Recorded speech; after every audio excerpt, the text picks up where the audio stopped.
বিছানায় উঠে বসলাম, কান পেতে শুনলাম, কিন্তু এখন আর কিছুই নেই, শুধু ছিল নিস্তব্ধতা।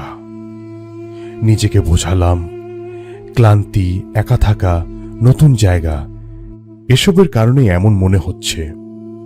কিন্তু সারা রাত ঠিকই মনে হচ্ছিল কেউ যেন আমাকে অন্ধকারের ভেতর থেকে তাকিয়ে দেখছে। পরের রাতে একটু আগেই শুয়ে পড়লাম, ভেবেছিলাম আজ কিছুই হবে না, কিন্তু অন্ধকার নামার কিছুক্ষণের মধ্যেই সেই শব্দ ফিরে এলো। এবার আরো কাছে, আরো ভারী। মনে হচ্ছিল কেউ ঠিক আমার বিছানার পাশেই দাঁড়িয়ে শ্বাস নিচ্ছে। একটা ঠান্ডা বাতাস মুখে লাগলো, গলা শুকিয়ে গেল, গলা দিয়ে আওয়াজ বের হচ্ছিল না। তবুও কাঁপা কাঁপায় বললাম, কে কে ওখানে?